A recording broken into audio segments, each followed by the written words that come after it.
Welcome to Leadership on the Run, episode 20, Networking, and what do I say? Today, just for fun, we're running around Fawkner Park in Melbourne, Australia.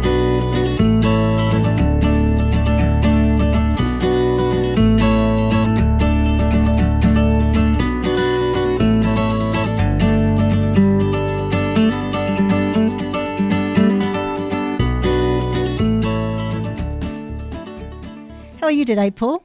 Fantastic. It was a great run this morning. Beautiful morning in Melbourne this morning. I know, that sunshine was fantastic, and a lot of people out because we're out of lockdown now, and it was all very friendly. Yes, it was. It was great to see so many people out exercising and their pets and everything runing around. I know. Fawkner Park's great for that. It is, and we got stopped several times, not from people we know, but people, just randoms walking around.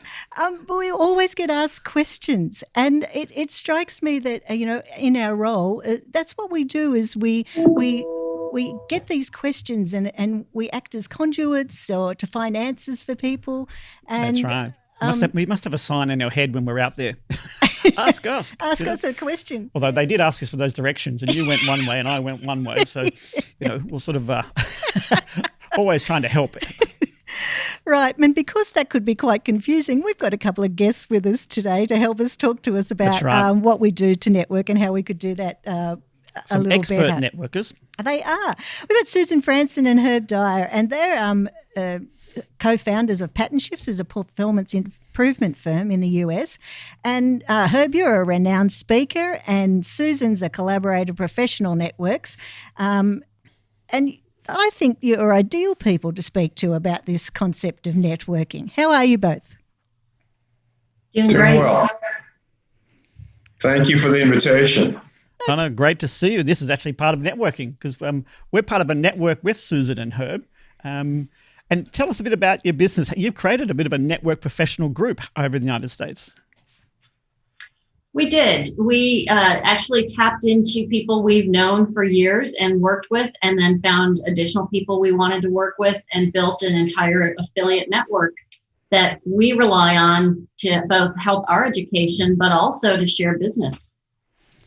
Sounds perfect. It fits just beautifully. It does, I remember when Paul and Susan met, and which was several years ago, and you've continued that network. So what do you think, Susan, the secret is to that, developing that sort of relationship and continuing?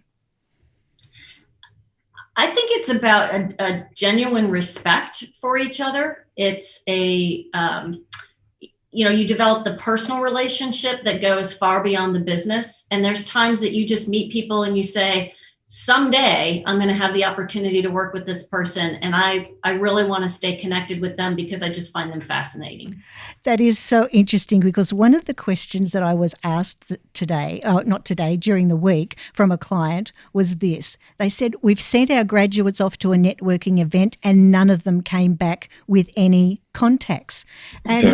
And I'm just thinking, apart from the fact that, that's an interesting goal to have, let's just put that aside for the moment.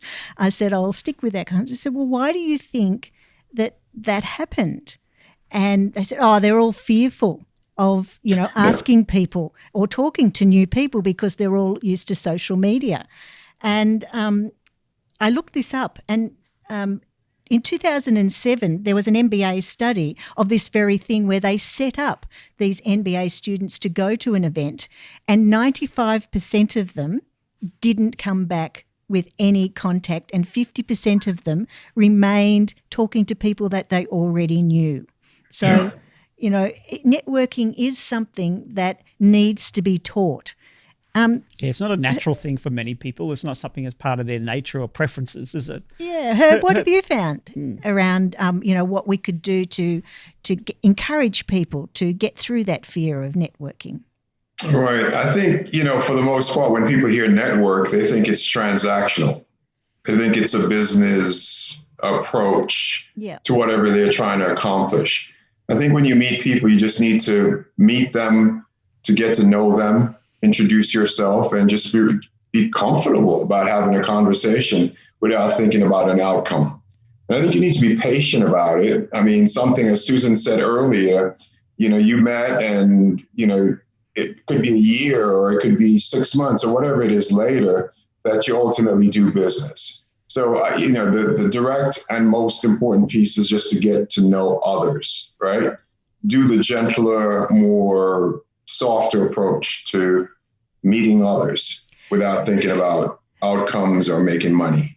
Yeah, I think Susan and Paul are particularly good networkers from my experience with them both, and they both have that same mindset that you're talking about. They will talk to new people and think about how can they help them, or when will that be, when will that occur? It's always in the future. It's not about what is it that I need. So, like as the graduates had to go and say, oh, I need a contact or whatever, I need a phone number or an email address. Susan and Paul, is this correct? Is that how you approach networking with this, how can I help, or, how can I connect you with somebody? I put my mind when I'm going to those sort of events that it's like a learning session. I'm curious to understand how others actually do work or how they actually operate, so which I think then helps me with my sort of work. So I'm sort of looking at a bit of a win-win. But I also find it fascinating is just like Susan highlighted, I'm always interested in seeing how other people are doing things. And if I find somebody, I think, wow, that's really great. I'd love to learn more and want to be part of that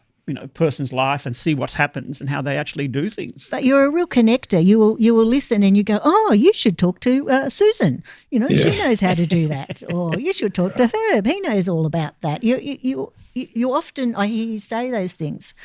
Susan, what's your mindset around that in networking? So I'm more introverted, and I ask questions to get people talking about themselves. And then that's how I make the connections, because I also do a lot of pattern matching. So I'll say, oh, I had this conversation with Janine. She's looking for this. Last week, Herb told me he was looking for that. Let's match those people up. And I think it's that activity of matching other people up that makes you memorable in other people's minds. So you're not, as you've said, out there trying to get business for yourself, but you're trying to help other people be successful, and they remember that. And this concept of being what I'm going to call you a conduit is something that I heard recently when I was on a virtual networking group from a lady called Catherine Holes from Keogh Consulting. And she just happened to mention, off the cuff, she said, oh, yes, I know quite a lot of conduits. And when I asked her about it, she was talking about this framework of networkers that she likes to use in their consulting business, where there are learners, seekers, and conduits. And conduits is often called coaches as well, but I don't like to confuse that. A conduit to me seems more like what you were talking about, how you can match people together and put the patterns together. But there are people that are learners and people that are seekers. What sort of questions would you ask if you were a learner or a seeker or a conduit, do you think, at a networking Well, event? I'm always curious just to find out, what do they do and how do they find, what's the benefits of their job? I really like to find out what drives them, what's passionate about. Even to the point, though, I'm even curious, why did they come to the event? The funniest experience I had sometimes is I met this guy who works in the finance industry here, and he just says, "Well, it's free breakfasts. It's great."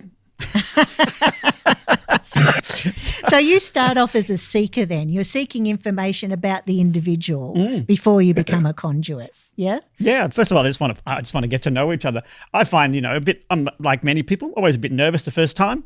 You're trying to find out, who do I go and talk to, and do I take the effort of going up and introducing myself? Once I get over that, though, and I find the first thing I often do is I ask people about, who they are and what they do. And that sort of gets me going. What about you guys? What do you sort of normally do as that introduction technique?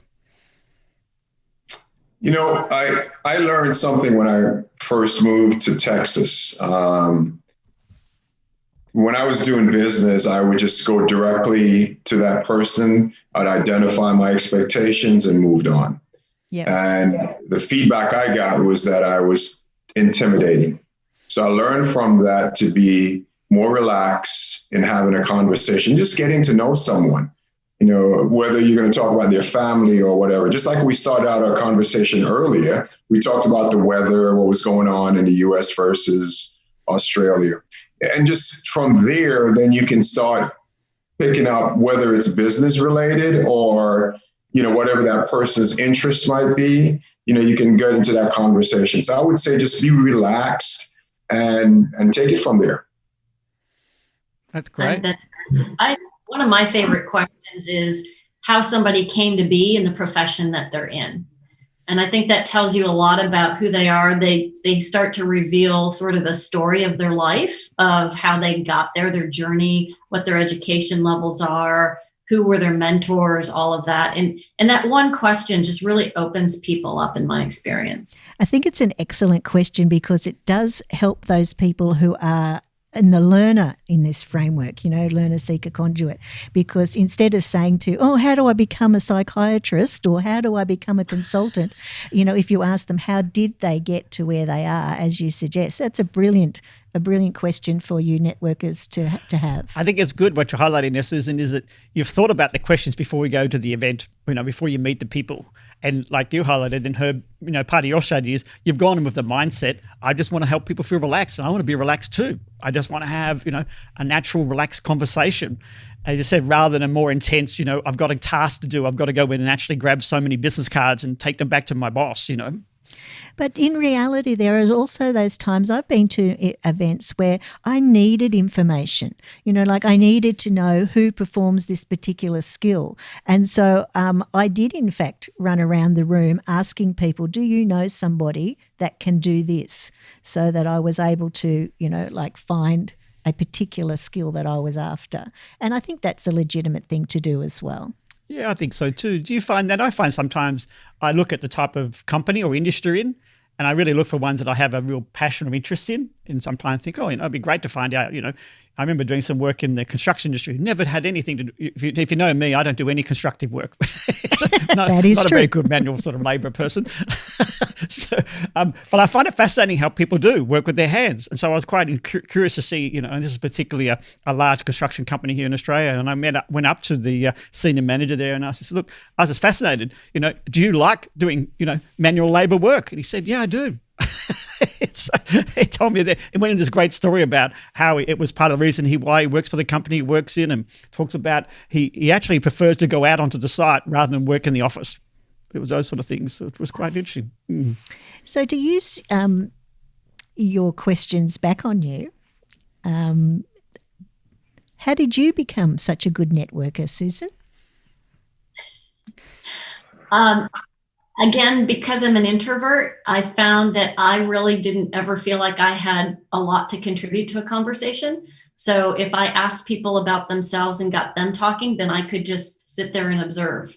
And that was a very comfortable space for me. I didn't like going in and interrupting groups of people that were standing talking. So I would go seek out somebody else who was standing there by themselves and have a little one-on-one conversation. And I always viewed it not so much as getting in a large number of cards, but if I could make one solid connection at each event, that was really what was powerful for me. Now, Herb, is an extrovert, and so he would probably be out there talking to absolutely everybody. But it just allowed me to overcome my fear of approaching people in groups by just going to one person at a time and having a conversation, and then casually bringing in other people who might be milling around also. Another technique that I've tried, which is to add to what you're saying there, Susan, is to invite a group of people that you may not know particularly well, but invite them to the event. And that way, I've done this before. I invited 3 people that were clients. Does that be like having a wingman? Kind of. 3 people. And what happened was after the presentation at this networking event, I then asked them what they wanted and then went about making that happen. So somebody wanted to meet one of the speakers, so I just made that happen. And somebody wanted a photo with some other person, so I made that happen. And somebody wanted to meet somebody that was in the crowd, so I made that happen. And so those people then had an experience of joy for them because they got what they wanted, even though beforehand they didn't know what it was that they were going to get out of the networking event. So that's another way that you can operate as a conduit. So you're an organizer. Yeah, you're a great hostess, Janine. Yeah, that conduit. Well, I still see that as the conduit in that framework, as yes. Allowing people to get what they need. Yep. Just out of curiosity, Herb, what events do you find you particularly look for when you want to network? Well, I've attended several network meetup sessions here in Austin, particularly when I was looking at a Vistage in terms of the peer advisory model. So going to these different meetups, technology, banking, insurance, whatever the case may be, it didn't matter to me, to be honest with you. I'm naturally curious. I want to learn. So, it's easy, as Susan said, for me to walk up to anyone and ask a question.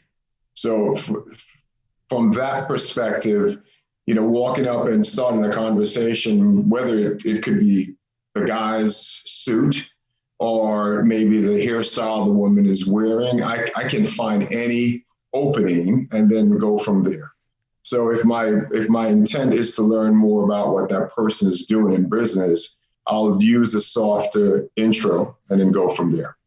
So it seems that we're pretty much on the same track. It's the individual approach that we're taking, like, work on an individual and be curious and find out about how they got to where they are, who they are, what they're doing now, what their interests are and what they want to get. And that helps, build the rapport and develop the relationship. There's a few things there. That's right. It's about a curious mind, willing to learn, be a conduit. Think of the framework you're putting in before you go. Think about why you're going to do it. So as you said, and then it's the techniques that both of you have highlighted, really good ideas, like think of the questions you're going to have beforehand. Think about your own style. Am I more of an extrovert, introvert? And so I'll approach, one person and just get to know them, or I'll, get to know a few people because, I'm very comfortable with doing it. I think having awareness of yourself around that would be really helpful. And I think one last thing that I'd like to know about is that the same in the virtual world? When you network virtually? I think it is. I've done virtual networking even before it was cool. And, I would go out on LinkedIn or other social media and I would look for people with specific titles or expertise or with certain organizations that I was interested about. And I would just send them a message and say, hey, I'm really interested in learning about you and how you got to where you are, because that's a fascination for me, is how did people end up where they are? And these are my questions. Would you be willing to, set up a phone call and have a conversation about it? And I've never found anybody who said no to that. People seem to want to mentor others if you come to it from a learning perspective. Like I really want to learn from you. I'm not trying to sell you anything. Yeah, I think it's interesting that you've sent the questions out. That's really good technique, So and also stops you from being a little creepy, doesn't it? Susan it's not a dating life. Say that. Susan's very effective at meeting people like that, and I see the outcomes are, for the most part, as she said, probably 99% of those individuals will respond because they feel that, I think probably the feeling is that she's genuine about what she's communicating. Sure. Not necessarily that she has an ulterior motive. Mm-hmm. And do you find also that, I don't know, I've certainly met a number of leaders who have got good standing because they've got good networks, that they've actually built up a brand for themselves. People want to be connected with them. And I find that's actually very helpful with their career. When I'm particularly working with leaders who are trying to go through that, career change process, they often do. They go from one company to another. The ones who have a good network seem to do that reasonably well. What do you think? Is that sort of experiences you've had? I agree. I think Herb has one of the most amazing networks of anybody that I know. And all I would ever have to say to Herb is, hey, I'm looking for this. And he'd be like, oh, talk to this person, or we need that done. Oh, call this person. He knows so many people, and they're also incredibly willing to help him in whatever he's doing. They respect him. They trust him. He's built these relationships over the years. And it's a very diverse, broad set of individuals, from, CEOs to people who are working in the front lines in hospitals. And he just, he's sort of like every man. He just connects on all those levels, and it's really amazing. The studies suggest also that HBR did a study on this, and they suggested that CEOs with diverse networks create a higher firm value by up to $81 million, which is astounding. Mm. So you're worth a fortune. You better ask for a pay rise, Herb.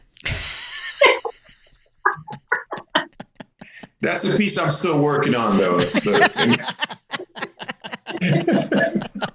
And tell me, how is your network? How long has it been going for now in the United States with the professional frontiers? Is that to me? Yeah. Yeah, it's interesting. I think one of the things, as I stepped away from corporate, I've gotten more involved with LinkedIn. And, I have probably in excess of 6,000 folks in my network. And I think from all the postings I do and the information I communicate, people respond or talk to me quite easily. I think the next portion of that is, how do you make that transactional piece? Because what I've done is basically build a relationship without any obligation. So folks are willing and able, and they respond to those posts and have easy conversations with me around that. The next portion, again, is how do you make it more transactional? At what stage do you make it transactional? Sure. And that's a talk for another time, I think, because we're out of time here today. Thank you so much, guys, for joining us all the way from the US of A. Yes. And sharing your experiences. Just and out of knowledge. curiosity, are the United States people more networkers than Australians? I Well, I have to do a little research on that. Yeah, maybe that could be somebody's research activity. Else's PhD. That was a setup question, Paul. It was. All right, guys. Thanks very much. Thank you for your time. Thank you. Pleasure. Cheers. Thank you for the invitation. Talk soon. Talk Bye. soon. Bye. Bye-bye. Bye for now.